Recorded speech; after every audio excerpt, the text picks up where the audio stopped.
ಚಿಂತಾಮಣಿ ಧ್ವನಿಗೆ ಸ್ವಾಗತ.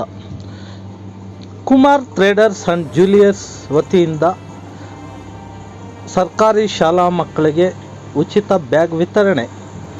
ಚಿಂತಾಮಣಿ ನಗರದ MG ರಸ್ತೆಯಲ್ಲಿರುವ ಕುಮಾರ್ ಟ್ರೇಡರ್ಸ್ ಆ್ಯಂಡ್ ಜ್ಯುವೆಲರ್ಸ್ ಮಾಲೀಕರಾದ ಸತೀಶ್ ಕುಮಾರ್ ಅವರ ತಾಯಿ ಜ್ಞಾಪಕಾರ್ಥವಾಗಿ ಇಂದು ಚಿಂತಾಮಣಿ ತಾಲೂಕಿನ ಬಟ್ಲಹಳ್ಳಿ ಕ್ಲಸ್ಟರಿನಲ್ಲಿ ಸರ್ಕಾರಿ ಕಿರಿಯ ಪ್ರಾಥಮಿಕ ಶಾಲೆಯ ಎಲ್ಲ ಕ್ಲಸ್ಟರಿನ ಶಾಲಾ ಮಕ್ಕಳಿಗೆ ಉಚಿತವಾಗಿ ಬ್ಯಾಗ್ ವಿತರಣೆ ಮಾಡಿದರು. ಇವರು ಮಾತನಾಡುತ್ತಾ ನಮ್ಮ ತಾಯಿಯವರು ಯಾವುದೇ ದಾನ ಧರ್ಮಗಳ ಮಾಡುವುದರಲ್ಲಿ ಮುಂದಿನ ಕೈಯಲ್ಲಿ ಇರುತ್ತಾರೆ. ಅವರು ಮಾಡಿರುವ ದಾನ ಧರ್ಮಗಳ ಸ್ಫೂರ್ತಿಯಾಗಿ ಇಂದು ನಾವು ಸಹ ಬಡ ಮಕ್ಕಳಿಗೆ ಹಾಗೂ ಬಡವರಿಗೆ ಯಾವುದೇ ರೀತಿಯಲ್ಲಿ ಸಹಾಯ ಮಾಡಲು ಮುಂದಾಗುತ್ತೇವೆ ಎಂದರು. ಈ ಸಂದರ್ಭದಲ್ಲಿ ಅವರು ಮಾತನಾಡುತ್ತಾ ನಮ್ಮ ತಾಯಿಯವರ ಮಾರ್ಗದರ್ಶನದಂತೆ ಅವರ ಹೆಸರಿನಲ್ಲಿ ಸುಮಾರು ವರ್ಷಗಳಿಂದ ಅನಾಥಾಶ್ರಮಗಳಲ್ಲಿ ಅನ್ನದಾನ ಹಾಗೂ ಬಡ ವಿದ್ಯಾರ್ಥಿಗಳಿಗೆ ನಮ್ಮ ಕೈಲಾದ ಮಟ್ಟಿಗೆ ಶಾಲಾ ಬ್ಯಾಗ್ಗಳನ್ನು ವಿತರಣೆ ಮಾಡಿಕೊಂಡು ಯೂನಿಫಾರ್ಮನ್ನು ಕೊಟ್ಟು ಬಂದಿದ್ದೇವೆ.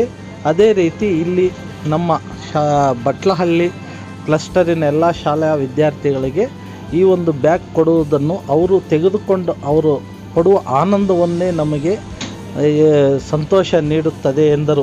ಈ ಸಂದರ್ಭದಲ್ಲಿ ಶೈಲಜಾ, ಸತೀಶ್ ಕುಮಾರ್, ವೇಣುಗೋಪಾಲ್, ರಮಾದೇವಿ, ವಿನಯ್ ಕುಮಾರ್, ಸೌಮ್ಯಶ್ರೀ ಹಾಗೂ ಎಲ್ಲ ಶಾಲೆಗಳ ಮುಖ್ಯ ಶಿಕ್ಷಕರು, ಸಹ ಶಿಕ್ಷಕರು, ಶಿಕ್ಷಕಿಯರು, ಶಾಲಾ ಸಿಬ್ಬಂದಿ, ಶಾಲಾ ಮಕ್ಕಳು, ಪೋಷಕರು ಉಪಸ್ಥಿತರಿದ್ದರು.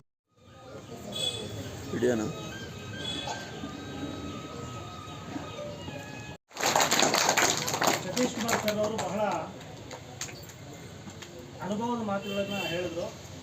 3 ವರ್ಷದ ಹಿಂದೆ ಅವರ ತಾಯಿ ತೀರ್ಕೊಂಡಾಗಿಂದ ಈಚೆಗೆ ಅವರ ತಾಯಿಯ ಒಂದು ಗುಣವನ್ನು ಅವರಲ್ಲಿ ರೂಢಿಸಿಕೊಂಡು ಅವರ ಒಂದು ಕುಟುಂಬ ಸಮೇತ ಎಲ್ಲರೂ ಸಹ ಈ ಒಂದು ಮಕ್ಕಳ ಒಂದು ಶೈಕ್ಷಣಿಕ ಒಂದು ಇದರಲ್ಲಿ ಭಾಗಿಯಾದರೆ ಅದು ದೇಶಕ್ಕೆ ನಾವು ಸ್ವಲ್ಪ ಸಹಕಾರಿ ಆದಂಗೆ ಅಂತಕ್ಕಂಥದ್ದನ್ನು ತಿಳ್ಕೊಂಡು ಮಕ್ಕಳಲ್ಲಿ ಒಳ್ಳೆಯ ಶೈಕ್ಷಣಿಕ ಗುಣಗಳನ್ನು ಬೆಳೆಸ್ಕೋಬೇಕಾದ್ರೆ ತಗೊಳ್ತಾ ಇದ್ದೀರಲ್ಲ, ನಾಳೆ ನೀವು ಇನ್ನೊಬ್ಬರಿಗೆ ಕೊಡೋಷ್ಟು ಸ್ತವಮತಿ ಮತ್ತು ನಿಮಗೂ ಅಷ್ಟು ಸದ್ಬುದ್ಧಿ ಸನ್ಮತಿ ಸಿಗಬೇಕು ಅಂತ ನಾನು ದೇವರಲ್ಲಿ ಹಾರೈಕೆ ಮಾಡ್ಕೊಳ್ತೀನಿ.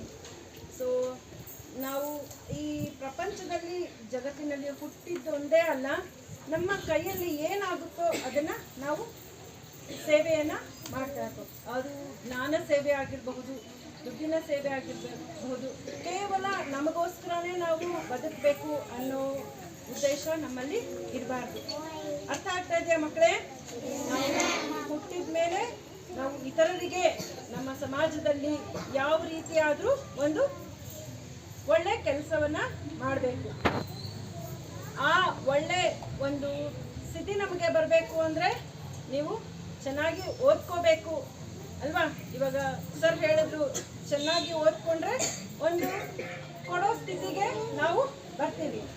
ಚೆನ್ನಾಗಿ ಪುಸ್ತಕಗಳನ್ನು ಓದಬೇಕು. ಈಗ ಧ್ಯಾನ ಕಲಿಸ್ಕೊಟ್ಟೆ, ಚೆನ್ನಾಗಿ ನೀವು ಧ್ಯಾನ ಮಾಡಿದ್ರು ಅಷ್ಟೇ ನಿಮ್ಮ ಕಾನ್ಸಂಟ್ರೇಷನ್ ಪವರ್, ನಿಮ್ಮ ನೆನಪಿನ ಶಕ್ತಿ ಹೆಚ್ಚಾಗುತ್ತೆ. ಈ ನಕಾರಾತ್ಮಕ ಬುದ್ಧಿ ಎಲ್ಲ ಹೋಗಿ ಸಕಾರಾತ್ಮಕವಾದ ಬುದ್ಧಿ ನಮಗೆ ಬರುತ್ತೆ ಧ್ಯಾನ ಮಾಡೋದ್ರಿಂದ. ನಮ್ಮ ತಾಯಿ ತೀರೋಗಿ 3 ವರ್ಷ ಆಯಿತು. ಅವರು ಒಂದು ಕೊಟ್ಟು ಸ್ವರ್ಗಸ್ಥರಾಗಿರೋ ಗುಣವನ್ನು ನಾನು ಪಾಲಿಸ್ತಾ ಇದ್ದೀನಿ. ನಮ್ಮ ತಾಯಿಗೆ ದಾನ ಅಂದರೆ ತುಂಬ ಪ್ರೀತಿ. ಆ ದಾನ ಮಾಡ್ತಾ ಇಲ್ಲದೇ ಇದ್ರೂ ದಾನ ಮಾಡ್ತಾಯಿದ್ರು. ಆ ಒಂದು ಗುಣವನ್ನು ನನ್ನ ಹತ್ರ ಹಂಚ್ಕೊಂಡಿದ್ದಾರೆ. ನನ್ನ ಆದಷ್ಟು ಕೈಯಲ್ಲಿ ನಾನು ಮಾಡ್ತಾನೆ ಇರ್ತೀನಿ. ನನಗೆ ಹಂಚ್ಬೇಕು ಅಂದರೆ ಖುಷಿ ಬರುತ್ತೆ. ಯಾವುದೇ ಒಂದು ವಸ್ತು ತಗೊಂಡ್ರೆ, ಯಾವುದೇ ಒಂದು ಹೋಟ್ಲಿಗೆ ಹೋದ್ರೂ ನಾನು ಬೇರೆಯವ್ರಿಗೆ ಹಂಚಿ ನಾನು ತಿಂದರೆ ಅದರಲ್ಲಿ ಪಟ್ಟೋ ಸುಖವನ್ನು ನಾನು ತುಂಬ ಖುಷಿಯಾಗಿ ತಗೊತೀನಿ. ಅದೇ ರೀತಿ ನನಗಿಂತ ಸಾಹುಕಾರ ಇರ್ಬೋದು, ಬಡವರು ಇರ್ಬೋದು, ನಾನು ಅದನ್ನು ಕಂಪೇರ್ ಮಾಡಲ್ಲ. ನನಗೆ ತೋಚಿದ್ದಷ್ಟು ನಾನು ಈ ದಾನ ಮಾಡ್ತಾ ಇರ್ತೀನಿ. ಇದೇ ಎಲ್ಲ ನಾನು ಅನ್ನ ಇಲ್ದವ್ರಿಗೆ, ಬಟ್ಟೆ ಇಲ್ದವ್ರಿಗೆ ಕೊಡ್ತಾ ಇರ್ತೀನಿ. ಅವರ ಆಶೀರ್ವಾದ ನನಗೆ ಬೇಕು. ಆಮೇಲೆ ಜೀವನದಲ್ಲಿ ಇದೊಂದು ಒಳ್ಳೆ ಕೆಲಸ ಅಂತ ನಾನು ಭಾವಿಸಿದ್ದೀನಿ. ಈ ಮಕ್ಕಳು ಕೊಟ್ಟರೆ ಆ ಮಕ್ಕಳಿಗೆ ಬರೋ ಖುಷಿ, ಆ ಒಂದು ಮಕ್ಕಳಲ್ಲಿ ಬರೋ ಕಳೆ ಎಲ್ಲ ಅದು ನೋಡಿ ನನಗೆ ಆನಂದ ಆಗುತ್ತೆ. ಅದರಿಂದ ನಾನು ಬಡ ಮಕ್ಕಳಿಗೆ ಕೊಡಬೇಕು ಅಂತ ಒಂದು ನಿಶ್ಚಯ ಮಾಡಿದ್ದೀನಿ. ಸುಮಾರು 4-5 ವರ್ಷದಿಂದ ಪ್ರತಿಯೊಂದು ಪಾಠಶಾಲೆಗೂ ಎಲ್ಲೆಲ್ಲಿ ಕಡಿಮೆ ಇದೆ ಬಡವರಿದ್ದಾರೆ ಅಂತ ಅವ್ರಿಗೆ ಅನಿಸಿದ್ರೆ ಒಂದು ಜೀವನದಲ್ಲಿ ಒಂದು ಒಳ್ಳೆ ಕೆಲಸ ಮಾಡ್ದಂಗೆ ಇರುತ್ತೆ ಅಂತ ಈ ಒಂದು ಕಾರ್ಯಕ್ರಮವನ್ನು ನಾನು ಹಂಚ್ಕೊಂಡಿದ್ದೀನಿ. ಇದೇ ರೀತಿ ಈ ಮಕ್ಕಳು ಕೂಡ ದೊಡ್ಡವರಾಗಿ ದೇಶಕ್ಕೆ ನಾವು ಉಪಯೋಗ ಹೋಗ್ಬೇಕು, ಕೆಟ್ಟ ದಾರಿ ಹಿಡಿದೆ. ಬಡವರಿದ್ರು ಮೊದಲಿನ ಕಾಲದಲ್ಲಿ ಏನಾಗಿತ್ತು, ಬಡವರಾಗೆ ಉಳಿಸ್ಬಿಟ್ರು. ಯಾವಾಗ ಸಾಫ್ಟ್ವೇರ್ ಡೆವಲಪ್ ಆಯ್ತು, ಕೂಲಿ ಕೆಲಸಗಾರನು, ಹೊಂಡ ಹಾಕೋನು, ಬಂಡಿಗಳು ಎಂತ IAS ಆಫೀಸರ್ ಆಗಿದ್ದಾರೆ, ಡಾಕ್ಟರ್ಗಳಾಗಿದ್ದಾರೆ. ನಾವು ತಂದೆ ತಾಯಿ ಕೂಡ ಅವಲಂಬಿಸೋದು ಬೇಡ, ಎಲ್ಲ ಸರ್ಕಾರ ಕೊಟ್ಟಿದೆ ನಮಗೆ, ಓದಬೇಕು. ಆ ಓದಿದ್ರೆ ನೀವು ನಿಮ್ಮ ತಂದೆ ತಾಯಿನ ನೀವು ಸಾಕ್ಬೋದು. ಇಡಿದೆ ಯಾಕೆ ಸಾಧನೆ ಮಾಡಬಾರ್ದು, ಯಾಕೆ ನನಗೆ ಮಾರ್ಕ್ಸ್ ಬಂತು ಕಡಿಮೆ ಅಂತ ನಾವು ಓದಿದ್ರೆ, ಇನ್ನೊಬ್ಬನ ಕಂಪೇರ್ ಮಾಡಿದ್ರೆ ನಾವು ಜೀವನದಲ್ಲಿ ಖಂಡಿತವಾಗ್ಲೂ ಜಯವನ್ನು ಸಾಧನೆ ಮಾಡೇ ಮಾಡ್ತೀವಿ ಅಂತ ಹೇಳ್ತಾ, ಯಾವುದೇ ಮಕ್ಕಳಾಗಲಿ ನಾವು ಗುರಿ ತಪ್ಪಬಾರ್ದು. ಗುರಿ ಏನಂತೆ, ನಾವು ದೊಡ್ಡವರಾಗಬೇಕು, ಒಳ್ಳೆ ಸಂಪಾದನೆ ಮಾಡಬೇಕು, ಒಳ್ಳೆ ದೇಶವನ್ನು ಮುನ್ನೆಲೆಗೆ ತರಬೇಕು ಅಂತ ನಾವು ದುಡಿಬೇಕು. ಯಾವುದು ಓದ್ಬೇಕು. ನಾವು ಓದೋದ್ರಲ್ಲಿ 1 ಪೈಸಾ ಕೂಡ ಖರ್ಚಿಲ್ಲ. ನಮ್ಮ ತಲೆಗೆ ನಾವು ಭಾರ ಹಾಕ್ಬಿಟ್ಟು ಕೆಲಸ ಕೊಟ್ಟರೆ ಸಾಕು, ಇನ್ನೇನು ಇಲ್ಲ, ನಮಗೆ ದುಡ್ಡು ಬೇಕಾಗಿಲ್ಲ, ಏನಿಲ್ಲ, ಓದಬೇಕಷ್ಟೇ. ಪುಸ್ತಕವನ್ನು ಕರೆಕ್ಟಾಗಿ ಓದಿ ಅರ್ಥ ಮಾಡಿಕೊಂಡ್ರೆ ಜೀವನದಲ್ಲಿ ನಾವು ಮೇಲೆ ಬರೋದಂತೆ 100% ಗ್ಯಾರಂಟಿ. ಈ ಒಂದು 2 ಮಾತುಗಳನ್ನ ಹೇಳ್ತಾ ನನ್ನ ಮಾತನ್ನು ಮುಗಿಸ್ತಾ